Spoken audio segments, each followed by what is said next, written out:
So if we know what the basic curve looks like, so we've got y equals function x, and then we can build other sketches by transformations, up, down, and things like that. So the first idea of shifting a curve. So y equals function x plus or minus some constant number. Or another way of thinking about that, and probably a better way of thinking about it, is actually y minus plus a is equal to function x. Right? So when it's grouped with the y, or we're replacing the y with y minus a, then we're shifted up a unit. So obviously if it's y plus a, we've gone down. Okay? So let's have a look. Here's our basic curve, a random y equals function x. So if I was to shift the whole thing up a, not just that point, no, but every point goes up a, we get our new curve. But we wouldn't really write it as y minus a, and that's why we normally see it as function x plus a. So a lot of the time when this idea is introduced, we think of it as, oh, well, if we had a constant, we're shifting up and down. What we're really doing is we're replacing y with y minus a. And then, okay, we move that a to the other side. Because then that brings in the idea of the horizontal shift. So it's the x values we're altering. But if we replace x with x minus a, right, we shift a to the right. So it's the same idea. But if I'm replacing the y, well, y is to do with vertical, as opposed to if I replace the x is to do with horizontal. And so if I was to move not just one point, b units, but oh, look at that, all of them are going to the left b units there, I'd end up with something like that dotted line there. Okay, stretching curves. This idea caused a little bit of confusion last year, if I remember. So let's just have a look at this idea of stretching curves. Y equals some constant times function x. That's how we normally see it.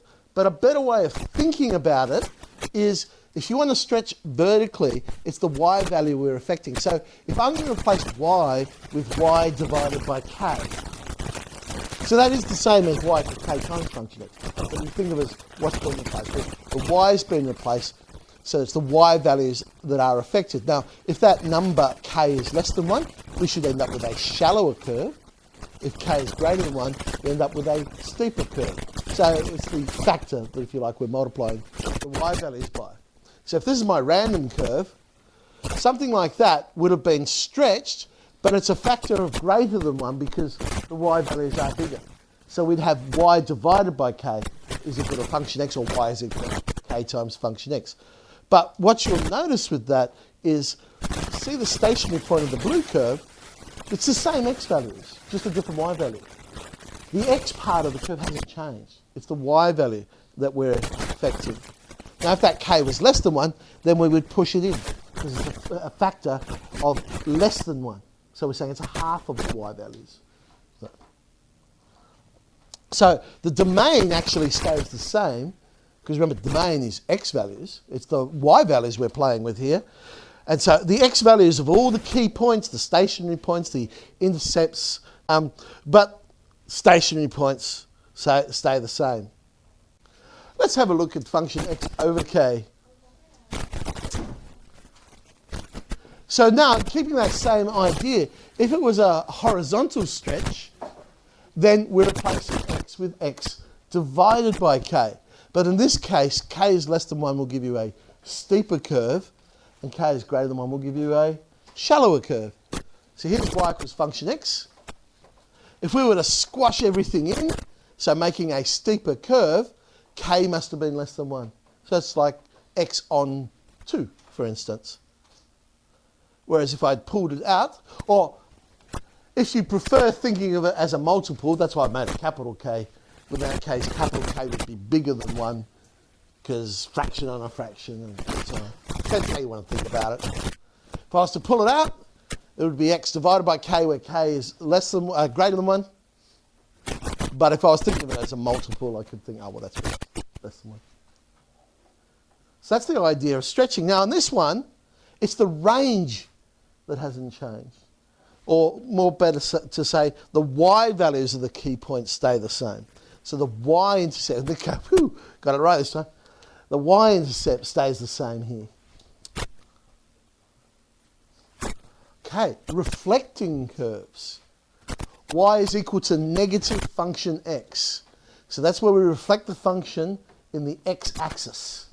Because we're saying all the y values are now the negative of what they originally were. So here we go. There's random curve. So when I'm reflecting, there's some key points to look at. X-intercepts, obviously, because they'll stay the same. Y-intercept, well, that'll reflect over to the other side. Stationary points, they're usually good ones to draw as well. And as many other points you need to get a feel for whatever the curve's doing. And so we get an upside down curve. There's our red one. Function negative x then will reflect in the y-axis. Now why is this again? Because it's the same idea. Function negative x, it's the x values that we're playing with. So the x values are being reflected. Whereas here, maybe a more correct way of saying this one would have been negative y is equal to function x. The negatives with the y in that one.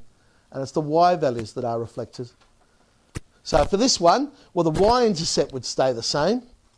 The x-intercepts will reflect. And I'll reflect the stationary ones as well. There we go. So there's function negative x. It's a very unusual one to pick up, depending on what the function is, because it's not immediately obvious. Because when you square negative x, you're going to get positive x squared as opposed to, say, cubing it. So you don't necessarily pick that one up straight away. Of course, the symmetry does not have to be around the x or the y-axis. I could shift the symmetry to any place I like.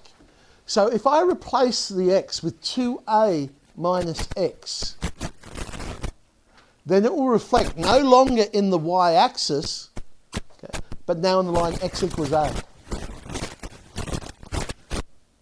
Or x minus 2. Did I write that the wrong way around? Oh, geez, I'm a shocker.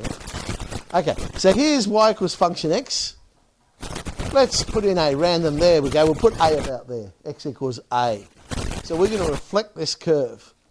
So I picked the obvious one, the one where it's on the line x equals a. That's going to stay the same. Then I've picked the y-intercept. So the y-intercept will reflect over. And the x-intercepts. It's really just the same, but we're just reflecting, obviously, in a different line. And there it is. Function 2a minus x. Now, if I wanted to do a horizontal reflection, it'd be y equals 2a minus function x.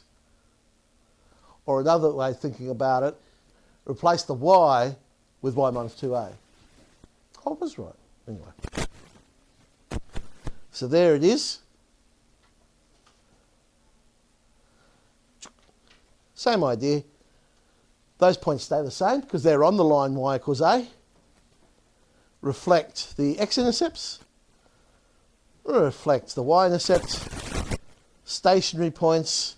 That's probably enough points to draw our graph. So there's y equals 2a minus 1 yeah. So our Cambridge, which is at the end, there's a handful of questions to have a look there.